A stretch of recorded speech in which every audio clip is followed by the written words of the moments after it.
Picture आपको पीछे तक दिख रहा है ब्रदर्स? वंडरफुल। क्या हम तैयार हैं आगे बढ़ने के लिए? ओके, हल्के से पड़ोस को गोली मारिए और उनसे कहो ना खुद डिस्टर्ब होना और ना मुझे डिस्टर्ब करना।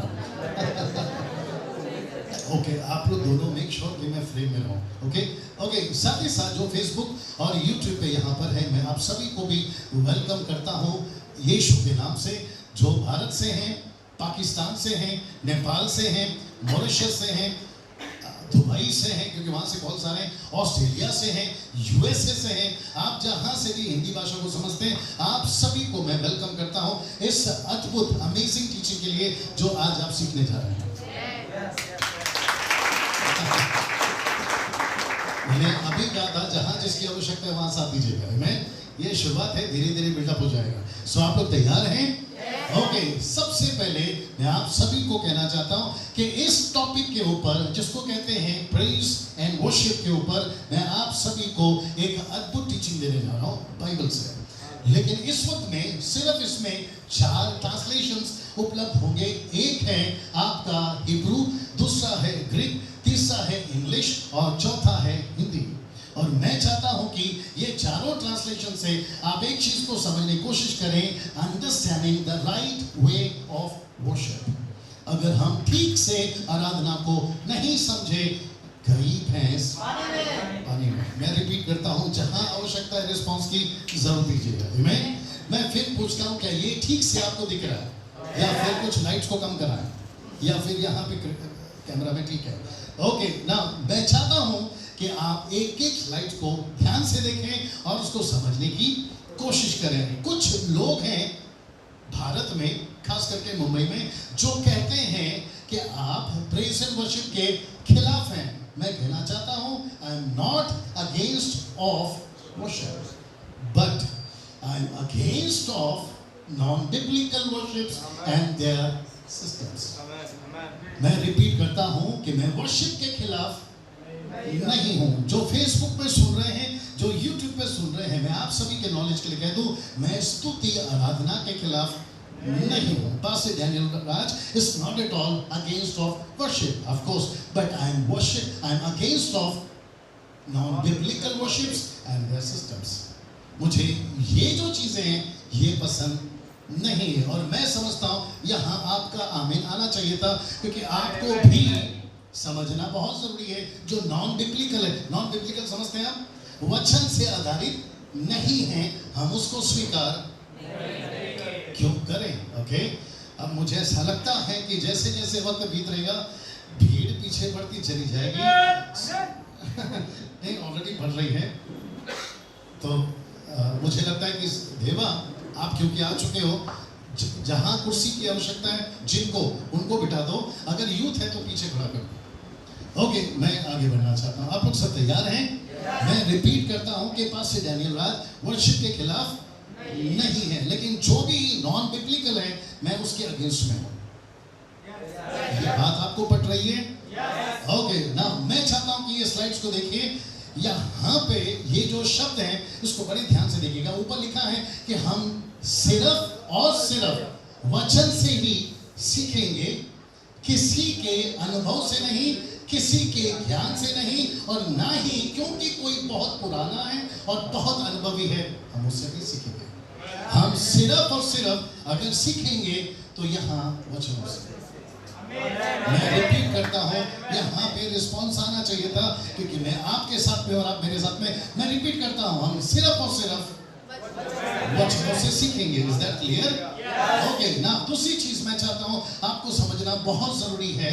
ये जो चीजें मैं चाहता हूँ कि इसको ऊपर पढ़े, कुछ कुछ इंग्लिश में है और कुछ इंग्लिश में, हिंदी में है, और ये वचन है। मैं चाहता हूँ पहला पढ़ लेते हैं। When I was a child, I speak as a child, I understood as a child, I thought as a child, but when I became a man, I put away childish things away. और मैंने उसको हटा दिया।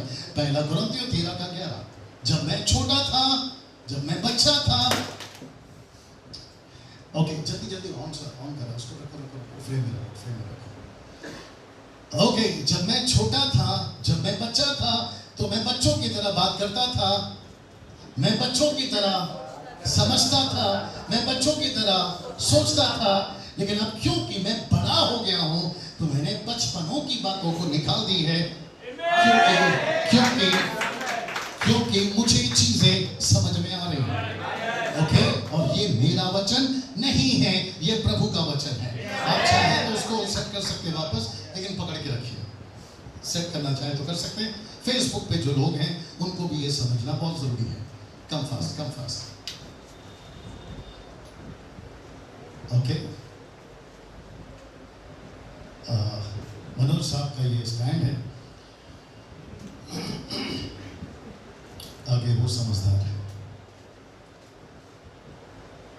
Okay, ये जब तक set नहीं होता है, फेसबुक वाले, सॉरी यूट्यूब वाले, आप समझ रहे होंगे कि दो कैमरे चल रहे हैं ताकि हम ये सभी फेसबुक और यूट्यूब दोनों पे आ सकें। फ्रेम मिलाओ, फ्रेम मिलाओ। मैं वापस कहता हूँ, when I was a child, I speak as a child, I understood as a child, I thought as a child, but when I become a man, I put away childish things. मैंने छोटी छोटी चीजों को जो बचपने वाली है, मैंने उसको हटा दिया। किसका वचन है ये? परमेश्वर का वचन है। आमीन। नाउ मैं चाहता हूं कि अगला स्लाइड जरूर देखिएगा, जो कि समझना बहुत जरूरी है। और ऊपर जो वचन है, तब उसने पवित्र शास्त्र को पूछने के लिए उनकी समझ खोल दी। आपको पता है ये कौन सा वाक्य है? जब यीशु जी उठे थे, जी उठने के बाद में उनके चेलों को कुछ चीजें जब नहीं समझी तो लिखा है उसने पवित्र शास्त्र, मतलब आपका बाइबल, आपका वचन समझने के लिए, पूछने का मतलब है समझने के लिए, उनकी समझ खोल दी। और तब उनको पता चला कि सही क्या है और गलत क्या है। और मैं समझता हूं कि जैसे जैसे आप इस टीचिंग को सुन रहे हैं, मेरी प्रार्थना है कि परमेश्वर आपकी भी समझ, साथ ही साथ जो यहाँ YouTube पे है और साथ ही साथ जो Facebook पे है, उनकी भी समझ परमेश्वर खोल दे। क्योंकि जब तक समझ नहीं खुलेगी, हम परमेश्वर के वचन को नहीं समझ सकते। मैं हमेशा कहता हूँ, थोड़ा सा अलग है फिर भी कह देता हूँ, 5 किलो का भेजा सृष्टिकर्ता परमेश्वर को नहीं समझ सकता। आप मेरे साथ में? और अगर हमको परमेश्वर को समझना है तो परमेश्वर की ही मदद लगेगी। हम अपनी ताकत से कभी कभी परमेश्वर को नहीं समझ सकते। कुछ लोग बोलते हैं मैं समझ गया हूँ, उसको ऊपर से परमेश्वर बोलता है बेटा तू अब तक ये नहीं समझा है, और आप समझदार है।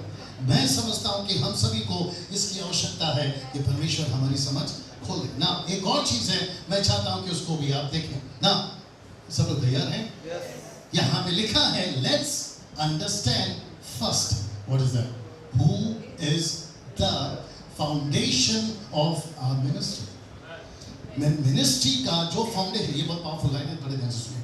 मिनिस्ट्री का फाउंडेशन को अगर आप नहीं समझे, कम ऑन, गई भैंस पानी में। आप कौन सी इमारत खड़ी करते हैं उससे फर्क नहीं पड़ता, आपने इमारत खड़ी करने से पहले फाउंडेशन कैसे डाला है वो मैटर करता है ना। अगर आप इसको देख रहे हैं और आप समझ रहे हैं कि चाहे कोई भी मिनिस्ट्री हो, उसका जो फाउंडेशन है वो मजबूत होना चाहिए। और मुझे आपके बीच में एक ऐसे फाउंडेशन को रखना है, एक व्यक्ति का नाम रखना है जो उसके बगैर कोई भी मिनिस्ट्री कामयाब नहीं होगी। आपको जानकर ताज्जुब होगा, मैं चाहता हूं इसको देख लीजिए। सेवकाई की नींव, सेवकाई की नींव। और ये चित्र आपको थोड़ा सा समझने में मदद करेगा कि यीशु मसीह ने शास्त्री फरीसियों को ये पत्थर को दिखाकर एक वचन याद दिलाया। और यहाँ से सब ठीक है, यहाँ से YouTube, Facebook वालों बड़े ध्यान से सुनेगा, यहाँ से यीशु ने शुरुआत करी शास्त्री फरीसी को समझाने की कि मिनिस्ट्री क्या है, मिनिस्ट्री का फाउंडेशन कौन है। और मैं चाहता हूं कि वो वचन को आप यहाँ से पढ़ना शुरू करें। 1 2 3 को। उसने उनकी ओर देखकर कहा, फिर ये क्या लिखा है कि जिस पत्थर को राजमिस्त्रियों ने निकम्मा ठहराया था वही कोने का सिरा हो गया। इसका मतलब है लूका की किताब, उसका 20वां अध्याय वचन 17। ये कौन सा पत्थर है? ऑफ कोर्स ये वही पत्थर है। ओके, ये पत्थर क्या बन गया?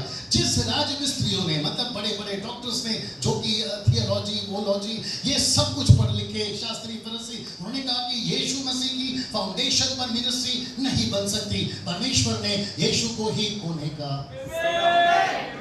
इसका मतलब है आपकी वर्शिप मिनिस्ट्री, आपकी टीचिंग मिनिस्ट्री, प्रीचिंग मिनिस्ट्री, आपकी कोई भी मिनिस्ट्री है, उसकी मिनिस्ट्री का कोने का सिरा यीशु होना चाहिए। हाँ, आप नेशनल हैं या इंटरनेशनल हैं, आप देसी हैं या विदेशी हैं, आप इधर के हैं या आप उधर के हैं, अगर आपका फाउंडेशन यीशु नहीं है, एक साथ बोल दो, सीधा। तो इसका मतलब है कि मिनिस्ट्री का फाउंडेशन यीशु होना बहुत जरूरी है ना। मैं चाहता हूं कि इस स्लाइड को देखिए ना। आप सभी को पता है कि जीसस ने कहा कि कोने का पत्थर मैं हूं ना। उसका मतलब क्या है? What is the meaning? उसका मतलब है he is the only head of the corner. मतलब अगर आपको एक दीवार खड़ी करनी है तो वो जो पहली ईंट है जहां से रखकर आगे मदद करिए, जहां दीवार चढ़ती है उसका कॉर्नर जो है वो यीशु ही है। आप यीशु को रखते हो और फिर आप समझते हो मिनिस्ट्री ऐसी है। अगर यीशु मिनिस्ट्री का कॉर्नर नहीं है, आपकी मिनिस्ट्री का दीवार चाहे कैसा भी हो मतलब का नहीं है। कमानियों से तो इसका मतलब है कि मुझे समझना जरूरी है कि मेरी दीवार का कॉर्नर स्टोन यीशु है। आपकी म्यूजिक मिनिस्ट्री का कॉर्नर स्टोन यीशु है। आपकी वर्शिप मिनिस्ट्री का कॉर्नर स्टोन यीशु है। और इसलिए यीशु ने कहा कि जिस पत्थर को राजमिस्त्रियों ने निकम्मा जाना, उसी को परमेश्वर ने कोने का पत्थर कहा। तो यहाँ पे बिल्डअप है, साथ में चलते रहिए। मैं रिक्वेस्ट करता हूँ, ये क्या है? ये बिल्डअप है, आपको समझना बहुत जरूरी है, तब जाकर मैं वहां पर पहुंचूंगा। और साथ ही साथ जो YouTube और Facebook पे देख रहे हैं, आपको समझना बहुत जरूरी है कि ये मिनिस्ट्री का कोने का पत्थर अगर यीशु नहीं है, आपकी मिनिस्ट्री को परमेश्वर स्वीकार नहीं करेगा।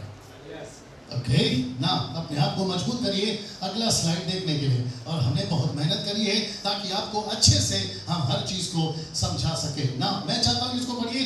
वो कोने का पत्थर यीशु है और यीशु क्यों आया और उसका अभिषेक क्यों हुआ, उसका उत्तर क्या है? मतलब कोने का पत्थर अगर यीशु है तो यीशु क्यों आया, यीशु का अभिषेक क्यों हुआ? आइए देखते हैं। उसका जवाब है सिर्फ सुसमाचार। और वहां है इंग्लिश में आपका गॉस्पेल। इसका मतलब है कि मेरी मिनिस्ट्री म्यूजिक की हो, सिंगिंग की हो, टीचिंग की हो, प्रीचिंग की हो, पावर मिनिस्ट्री हो, कोई भी मिनिस्ट्री हो, उसका कोने का पत्थर अगर यीशु है तो यीशु कौन है? सुसमाचार। वचन था, वचन परमेश्वर के साथ था, वचन ही परमेश्वर था और वही वचन देहधारी हुआ और हमारे बीच में डेरा किया। और उसी का प्रचार पतरस ने किया, उसी का प्रचार पौलुस ने किया और उसने कहा कि सुसमाचार के लिए ही यीशु मसीह का अभिषेक हुआ है। तो listen, टोटल मिनिस्ट्री का फाउंडेशन कौन है? यीशु। टोटल मिनिस्ट्री का कोने का पत्थर कौन है? यीशु। और वो यीशु कौन है? सुसमाचार। मैं यहाँ क्यों हूँ? क्योंकि मुझे मिला था सुसमाचार। आप यहाँ क्यों हैं? क्योंकि आपको मिला है सुसमाचार। हम यहाँ पर क्या कर रहे हैं? ताकि हम दूसरों को सुनाएं सुसमाचार, चाहे वो गीत के माध्यम से हो, संगीत के माध्यम से हो, प्रीचिंग के माध्यम से हो। सुनाना क्या है? पॉइंट ना। बड़े ध्यान से सुनिए कि यीशु मसीह ने इसको सपोर्ट करने के लिए वचन है। क्योंकि कुछ ऐसे बुद्धिजीवी लोग हैं जिनको प्रश्न पूछने की आदत है, तो उनके लिए, सबके लिए मैंने तैयारी के साथ में आया हूँ और आप लोग के लिए भी आया। और वह वचन है यह, मुझे और नगरों में भी परमेश्वर के राज्य का सुसमाचार सुनाना अवश्य है, क्योंकि मैं इसीलिए भेजा गया हूं। सीधा। तो इसका मतलब है कि यीशु को पृथ्वी पे, वाओ गेट रेडी नाउ, यीशु को पृथ्वी पे किसने लाया? सुसमाचार। यीशु पृथ्वी पे क्यों आया? सुसमाचार। मनुष्य का पुत्र खोए हुए को ढूंढने और उनका उद्धार करने आया। What is that? गॉस्पेल, सुसमाचार। तो इसका मतलब है आपका कॉर्नरस्टोन यीशु है। यीशु कौन है? सुसमाचार। हमको टोटल मिलकर करना क्या है? सुसमाचार। वर्शिप का मतलब क्या है? सुसमाचार। म्यूजिक करना क्यों है? सुसमाचार, ताकि लोगों तक पहुंचे। सुसमाचार। सीधा। और अगर वही पत्थर हट गया तो रह जाएगा संगीत, रह जाएगा गीत और हट जाएगा सुसमाचार। फिर आप दीवार कैसी भी बनाओ, कोई मतलब नहीं है। ये बड़ा पॉइंट अभी तक। तो इसका मतलब है आपका कॉर्नरस्टोन कौन है? यीशु। यीशु कौन है? सुसमाचार। हल्के से पड़ोस को कोनी मारिए और उनको बोलिए आगे बहुत कुछ है। और मैं उम्मीद करता हूं कि यहाँ पे ठीक चल रहा है। क्या क्या बीच में अगर कोई कुछ पूछता है आप देखते रहना, जवाब दे रहा है। ओके ना, मैं चाहता हूं कि इसके आगे आप लोग बड़े ध्यान से सुनिएगा। सब लोग तैयार हैं? सीरियस, इसको पढ़िए। लिखा है प्रेरितों और भविष्यवक्ताओं की नींव पर जिसके कोने का पत्थर मसीह यीशु आप ही है बनाए गए हो। इफिसियों की किताब 2:20। ये कौन है? पौलुस। पौलुस की मिनिस्ट्री का कोना कौन था? आई मीन कॉर्नरस्टोन कौन था? यीशु। भविष्यवक्ताओं का कोने का पत्थर कौन है? कमान जोर से, यीशु। नबियों का, प्रेरितों का कॉर्नरस्टोन कौन है? यीशु। तो वो कौन सी सेवा करते थे?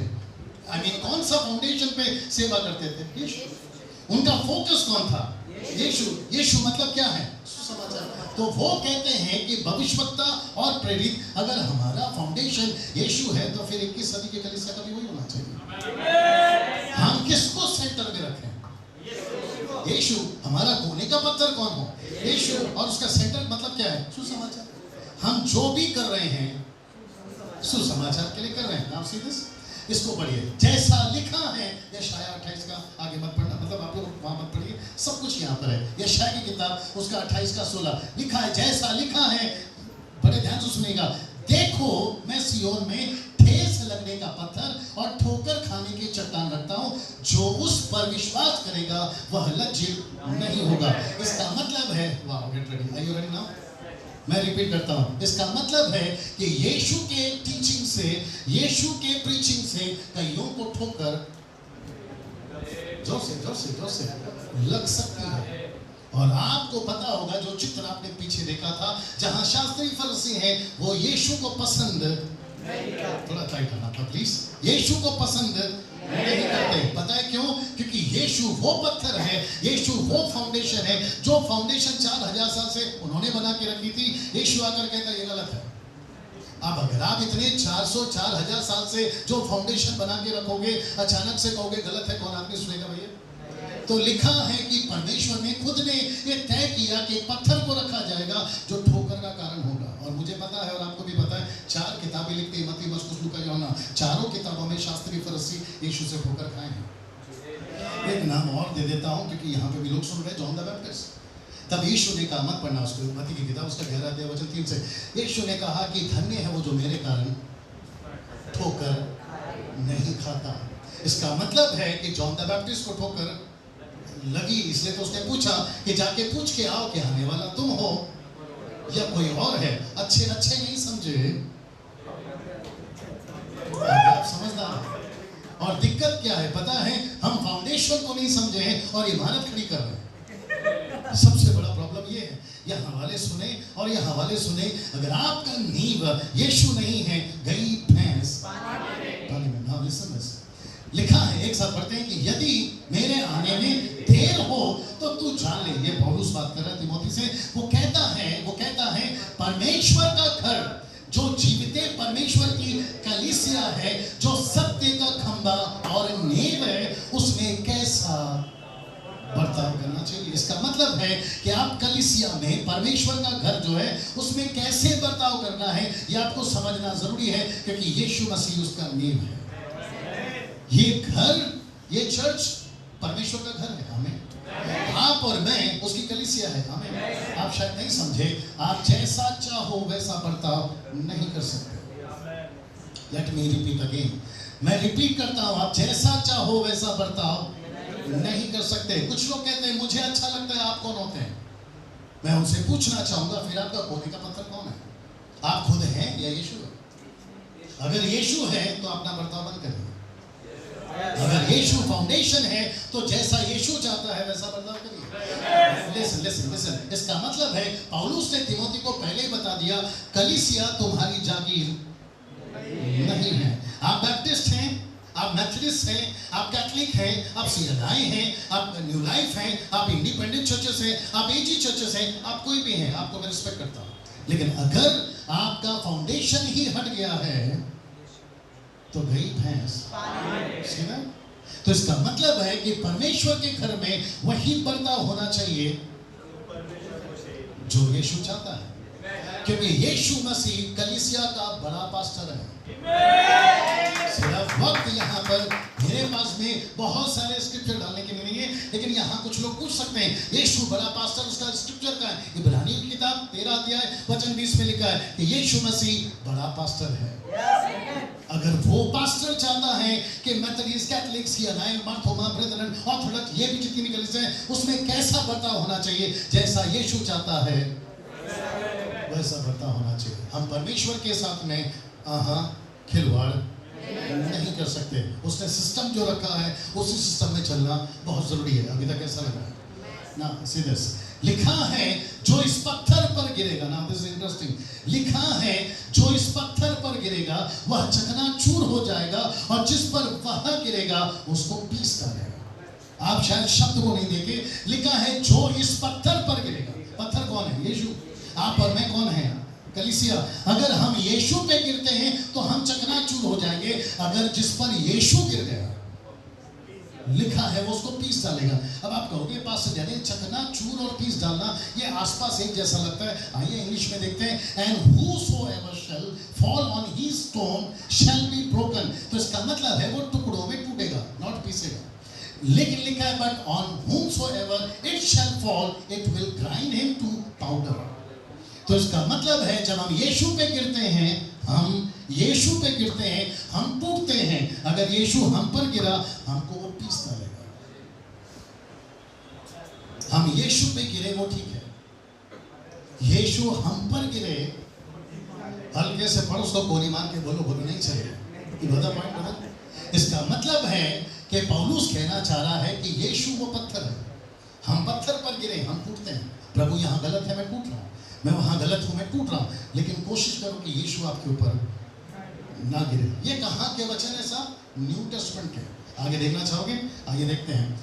लिखा है, आइए सुनते हैं, क्योंकि उस नेव को छोड़ जो पड़ी है, देखिए कौन है? वह यीशु मसीह। उस नेव को छोड़ जो पड़ी है वह कौन है? यीशु मसीह है। अभी आगे लाइन पढ़िए, कोई दूसरी नेव नहीं डाल सकता। इसका मतलब है, उम्मीद कर रहा हूं आप लोग समझ रहे होंगे, इसका मतलब है कि जो तरीका यीशु ने दिया है वही तरीके से सेवा होना है।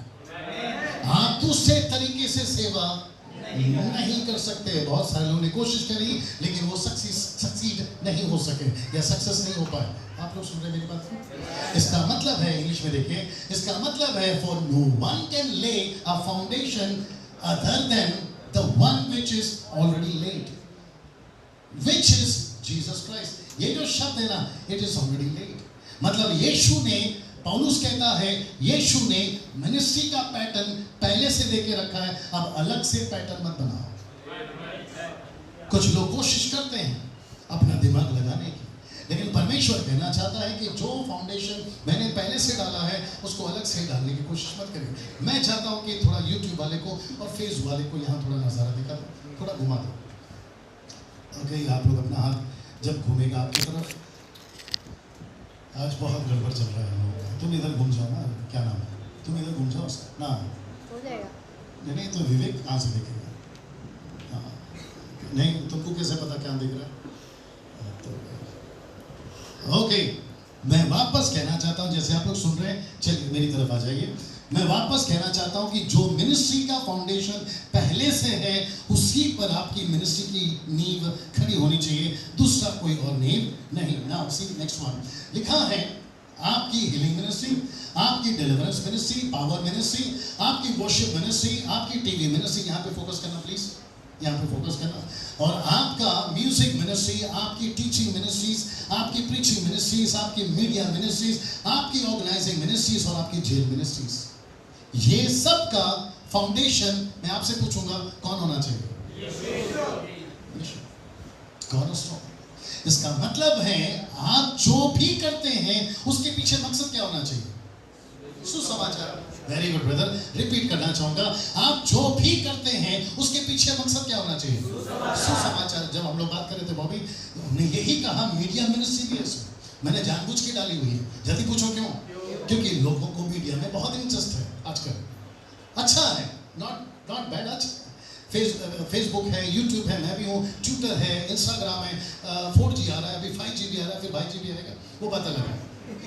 ये सब कुछ चल रहा है। मैं समझता हूँ कि ये गलत नहीं है, लेकिन इसका कॉर्नरस्टोन कौन होना चाहिए?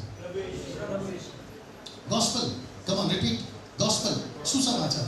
आप ऑर्गेनाइजिंग करते हैं, आप जेल मिनिस्ट्री करते हैं, फोकस क्या होना चाहिए? कम ऑन स्पीक, सुसमाचार। आपका हीलिंग मिनिस्ट्री में ज्यादा क्या होना चाहिए? सुसमाचार। मेरा ये सब्जेक्ट नहीं है, लेकिन थोड़ा सा मैं छोड़ूंगा। जब हीलिंग मिनिस्ट्रीज होती है तो फोकस होता है कि लंगड़ा चलने लगा, फोकस होता है कि अंधा देखने लगा, फोकस होता है कि कैंसर ट्यूमर चला गया, लेकिन फोकस नहीं होता। 90% इस बात का दुख है कि कोई ये नहीं दिखाता हीलिंग मिनिस्ट्री में कि किसी का उद्धार हो गया। जो लोग यहाँ सुन रहे हैं वो उनको पता है कि मैं क्या बात कर रहा हूँ, क्योंकि 20 साल में उन्हीं के बीच में उठ बैठ कर बाहर निकला। इसका मतलब है आपकी मिनिस्ट्री का, चाहे जो भी मिनिस्ट्री हो, उसका फाउंडेशन यीशु होना चाहिए। यीशु का मतलब है सुसमाचार। ओके ना, मैं चाहता हूँ कि इसको देखिए प्लीज। मुझे पता चला है कि 21st century Christians are more lovers of praise and worship. मुझे ये बात पता चली क्योंकि मैं घूमता हूँ पूरे भारत में, और मुझे पता चला है, फेसबुक वाले जरा ध्यान से सुनना, मुझे पता चला है खास करके specially Mumbaikars, Punekars, Gujarat, Nagpur, Chennai, Bangalore, Punjab and north Indian youths, ये सभी, इनको सबसे ज्यादा पसंद क्या अच्छी तारीख? Praise and worship. मुझे पता चला है कि ये घंटों बैठ के 6 तार वाला गिटार, अगर आपको समझ में आओगे उसके ऊपर घंटों प्रैक्टिस कर सकते हैं। यहाँ वाले भी सुनिए, आप इनके कीबोर्ड पे, इनके रिदम पे ये घंटों बैठ के प्रैक्टिस कर सकते हैं, लेकिन जब बारी आती है कॉर्नरस्टोन यानी सुसमाचार की, अभी आप समझदार हैं, जो यहाँ है और जो यहाँ है, मैं सबसे बात कर रहा हूँ। अच्छा, कुछ लोग कहते हैं कि डैनियल भाई, हम दूसरों का जज करने वाले कौन होते हैं? तो मैं कहना चाहता हूं, जो कि बॉबी इस बात को समझेगा, जज करना अलग होता है, करेक्ट करना अलग होता है। मैं यहाँ जज नहीं कर रहा हूँ, मैं यहाँ करेक्ट कर रहा हूँ, और मुझे करेक्ट करने के लिए लाइसेंस किसने दिया हुआ है? इसमें लिखा है, पवित्र शास्त्र दिया ही गया है ताकि हम एक दूसरे को करेक्ट करें। आप मुझे करिए, मैं आपको करता हूँ। मुझे लोग कहते हैं कि डैनियल भाई आप मजाक उड़ाते हैं। मैंने बोला मैं किसी का मजाक नहीं उड़ाता, और ना ही मैं किसी को परमेश्वर का मजाक उड़ाने दूंगा। मैं यहाँ किसी का मजाक नहीं उड़ा रहा, लेकिन हम बहुत बड़े एक सीरियस बिजनेस में हैं। देखना चाहोगे कौन सा बिजनेस है? अगला स्लाइड देखिए। मैं चाहता हूँ कि आप इसको समझे। 90% Christian youths of India are busy in music and singing. बड़ा आसान तरीका है ये सब करने की वजह से फेमस होना, पैसे कमाना और पाप में गिरना। आपने नहीं सुना तो मैं रिपीट करता हूँ, 90% Christian youths of India are busy in music and singing. और मैं समझता हूँ, मुझे ये पता चला है कि बड़ा आसान तरीका है फेमस होना, पैसे कमाना और पाप में गिरना। ये बड़ा आसान तरीका है। आप कोई गीत का एल्बम या म्यूजिक का एल्बम रिलीज करो, आप फेमस हो जाते हैं, पैसे भी कमा लेते हैं, लेकिन आपको नहीं पता है कि आप बहुत जल्दी पाप में भी गिरते हैं। अट्रैक्शन बहुत है। क्या है भैया?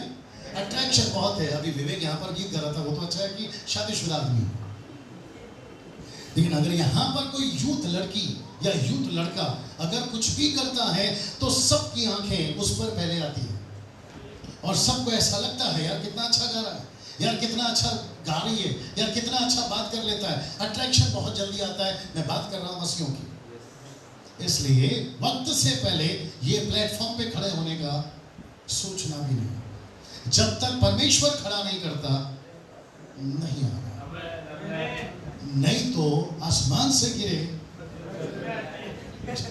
मुझे ये लाइन बोलने दीजिए। हम जितना पाप बाहर नहीं करते थे, उसका डबल जब हम यहाँ आ जाते हैं तब होता है।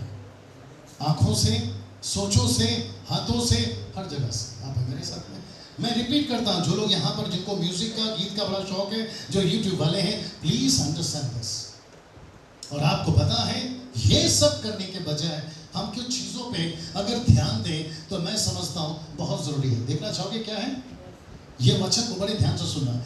ऐसी आराधना जो कि मैं समझता हूँ कि इब्रानी की किताब उसका 12वां अध्याय वचन 28 में लिखा है। इसको एक साथ पढ़िए, 1 2 3 को। इस कारण, जोर से ओके शैलेश एक साथ आइए, मैं रिपीट करता हूं, साथ में पढ़िए 1 2 3 को। इस कारण हम इस राज्य को पाकर जो हिलने का नहीं, उस अनुग्रह को हाथ से जाने न दें। कौन सा है वो? लिखा है जिसके द्वारा हम भक्ति और भय सहित परमेश्वर की ऐसी आराधना कर सकते हैं जिससे वह प्रसन्न होता है। मैं रिपीट करता हूं, आज कैसी आराधना होनी चाहिए जिससे वह प्रसन्न होता है। आज मैं फिर कहता हूं, मैं किसी का मजाक नहीं उड़ा रहा हूं, लेकिन मैं किसी को परमेश्वर का मजाक उड़ाने नहीं दूंगा। मैं रिपीट करता हूं, परमेश्वर को कैसी आराधना चाहिए? शब्द देख रहे हैं आप, भक्ति। दूसरा देख रहे हैं भय। आप देख रहे हैं परमेश्वर कहता है आराधना करो, लेकिन वह प्रसन्न, यानी परमेश्वर आपकी आराधना से खुश होना चाहिए। मैं जब गीत गाता था 20 साल, वर्शिप जब हम करते थे, हम पब्लिक की डिमांड पे गीत गाते थे। कौन सा सुनना है? कव्वाली, सूफी, गजल, क्लासिकल, वेस्टर्न, इंडियन, ये जितना भी अभी विवेक गा रहा था, विवेक को आप पूछिए, जो मैडली है ना मुंबई के अंदर, कोई मुझसे मना नहीं कर सकता। जो लोग यहाँ सुन रहे हैं मैडली, ए माइनर का, बी माइनर का, उसको ठीक करो बेटा, उसको ठीक करो, उसको ठीक करो, चल रहा है।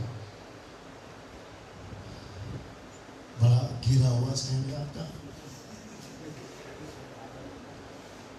फ्रेम से बाहर जा रहा है, फ्रेम से बाहर जा रहा है। ओके, तुम्हारा हाथ बीच में आ रहा है, उसको हटा दो। ओके, बिल्कुल फ्रेम में बना के रखो। वाह, अभी मैं समझता हूं कि सही वैल्यू पता चलता है कि अपना स्टैंड होता है, इसलिए लाया करो।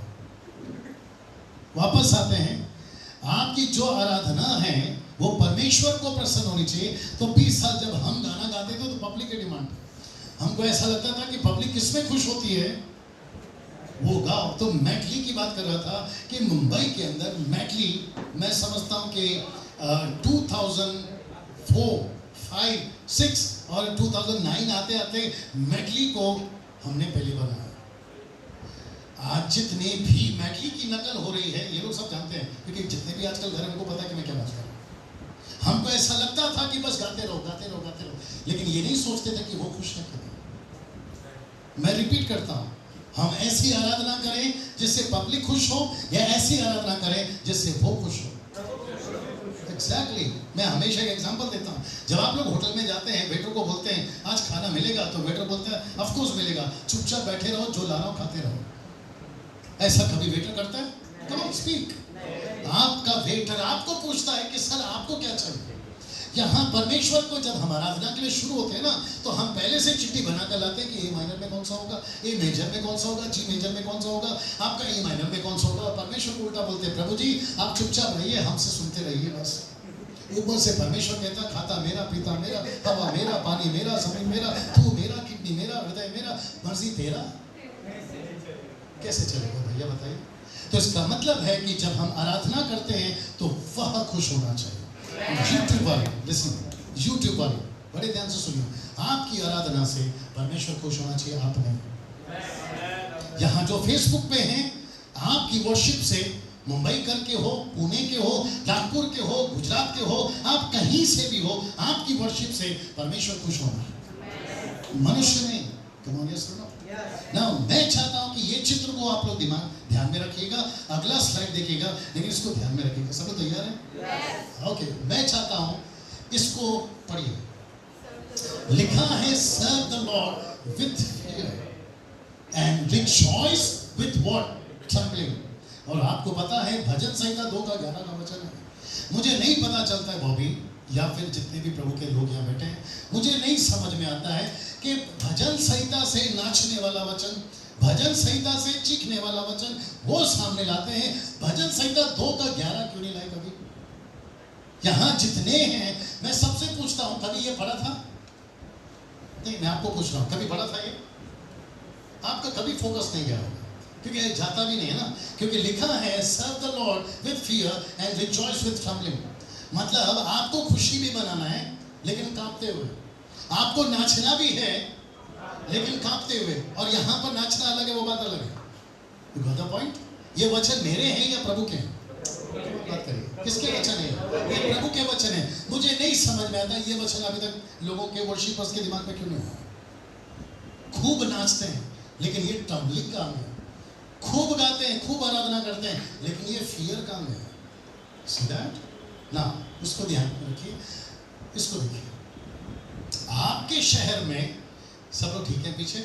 आपके शहर में मैं फिर कहूंगा, चाहे वो नेशनल हो या इंटरनेशनल हो, देसी हो या विदेशी हो, आपके शहर में जो वर्शिप होती है, क्या उसका cornerstone, who is your cornerstone of your city worship? आपके शहर की आराधना का पत्थर कौन है आज? यीशु होना चाहिए। सीधा पीछे सब सुन रहे भैया? आपकी वर्शिप का कॉर्नरस्टोन कौन होना चाहिए? यीशु होना चाहिए। आप शहर में आराधना करते हैं, आप गांव में आराधना करते हैं, मुझे कोई प्रॉब्लम नहीं, लेकिन आपकी आराधना का कॉर्नरस्टोन कौन होना चाहिए? यीशु होना चाहिए। सीधा आप हिल सॉन्ग्स वाले हैं, आप डिलीरियस वाले हैं, आप बॉम्बे से हैं, नागपुर से हैं, आपका कोई भी बैंड है, मेरा प्रश्न है, क्या उसका कॉर्नरस्टोन जीसस है? मतलब गॉस्पेल है? आपकी वर्शिप से, माय गुडनेस, आपकी वर्शिप से आपका यीशु को महिमा मिल रहा है या पब्लिक को? सुना? कैसा लग रहा है अभी तक? मैंने पूछा कैसा लग रहा है अभी तक? तो इसका मतलब है कि जो मेन फाउंडेशन था, मेरा शब्द को पहले सुन लीजिए, जो मेन फाउंडेशन था वही हिला हुआ है, तो फिर आप इमारत क्या बना रहे हो? सीधा आपकी बुनियाद ही ठीक नहीं है और आपने डिक्लेयर कर दिया मैं विला बना रहा हूँ। विला समझते हैं? मैं बंगलो बना रहा हूँ, मैं 30 माले की बिल्डिंग बना रहा हूँ। ऊपर से परमेश्वर कहता है बेटा पहला